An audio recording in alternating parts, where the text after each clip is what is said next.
नमस्कार मेरा सबको।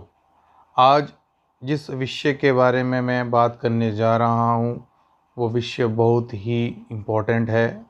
हमारे जो सनातन धर्म की बात की जाती है या हमारे हिंदू धर्म के लिए कुछ बोला जाता है या उस पे कोई टिप्पणी की जाती है या उसके किसी भी समारोह पे किसी तरह से किसी उस समस्या को लेके उस पर रोक लगाई जाती है। आज मैं उन सब से ये पूछना चाहता हूँ कि वो किस हक के साथ ये चीज़ें कर लेते हैं और हम उनको कैसे इस चीज़ की इजाज़त या उनको मौका देते हैं कि वो उनको मौका मिलता है और वो ऐसी हरकतें हमारे यहाँ करते हैं। हमने ऐसी बात कभी किसी के लिए नहीं कही, ना कभी किसी के लिए ये बोला। तो इसीलिए आज ये बात मेरे से जो है वो बर्दाश्त नहीं हो पाई और मेरे दिल की बात जो है वो इस के माध्यम से या इस वॉइस कॉल के माध्यम से जो है वो मैं आपके सामने रखूँगा और बिल्कुल रखूँगा, क्योंकि हमारा देश जो है वो लोकतंत्र का देश है। इसमें लोकतंत्र जो है वो सबसे ऊपर माना जाता है और इसकी पूजा की जाती है। उसी हक के साथ उसी लॉ के अकॉर्डिंग जो है वो मैं अपनी बात रखूँगा और बिल्कुल दिल के साथ रखूँगा। मैं सबको ये कहना चाहता हूँ और जो हमारे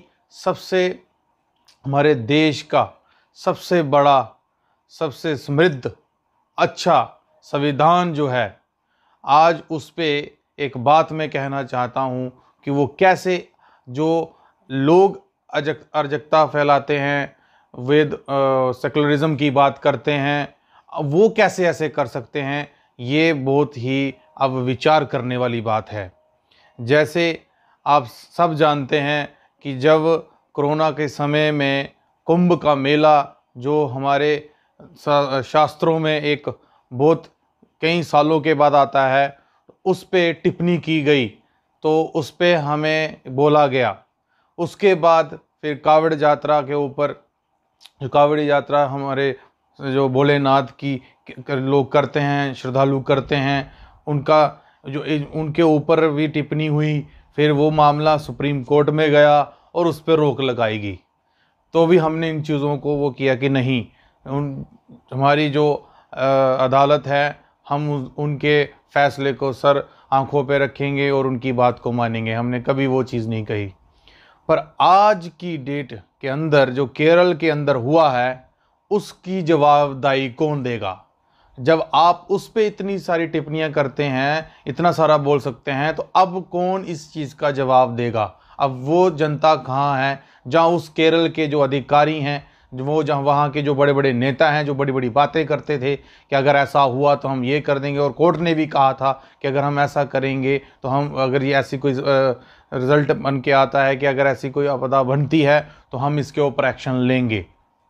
तो मैं पूरे मान सम्मान के साथ ये कहना चाहता हूँ, अपनी अदालत जो सर्वोपरि है, हम उनका मान सम्मान करते हैं। पर ये ऐसी विचारधारा के साथ जब ये चीज़ें इन जगहों पे भी होंगी तो जो हमारा जो धर्म है, जो हमारी संस्कृति है, उसका मान सम्मान कौन करेगा? तो ये बिल्कुल भी सही नहीं है, ये देश हित में बिल्कुल भी नहीं है। इसके ऊपर संज्ञान जो है वो लेना होगा और सभी देश के सभी लोगों को, जो भी हम किसी की भी धर्म की बात नहीं करते हैं, जो भी इस चीज़ को समझते हैं कि हाँ भी ये जेन्युइन है, वही सभी के साथ जब ऐसा हो, अगर सम्मान होगा तभी तो देश आगे बढ़ेगा ना। ऐसे तो ये धर्म युद्ध चलता रहेगा, सदियों तक चलता आया है और आगे भी चलता रहेगा। अगर हमें इसे ख़त्म करना है तो हमको उठना होगा, अपनी आवाज़ को उठाना होगा, तभी हम इस देश को, जो हमारे जो पिछले कई हज़ारों साल से कहते आ रहे हैं कि हम धर्म गुरु हैं, हम धर्म गुरु हैं। धर्म गुरु क्यों कहा गया था? क्योंकि वो सबको समान, सबको एक साथ कुटुंब का जो है वो विचारधारा के साथ जो था वो हमारे जो पूर्वज थे वो लेके चले थे। तो वही आज भी है। बस कुछ जो नेता हैं, कुछ जो ऐसे लोग हैं जो इस विचार जो सेकुलरिज्म की बातें कर करके इस देश को जो है वो पिछड़ा बना दिया। जैसे पिछड़े इलाके होते हैं वैसे इस देश को पिछड़ा बना दिया और अपने घर भरे और अपनी राजनीति को चमकाने के लिए कई लोगों को खून पिया, उनकी ज़िंदगी को घोट दिया। ऐसे लोगों को अब आगे आने देना नहीं है और ना ही हम ऐसे लोगों को इस पूजनीय स्थान के अंदर जो हमारा कोर्ट है उसमें ऐसे लोगों को आने देंगे। जय हिंद, जय भारत।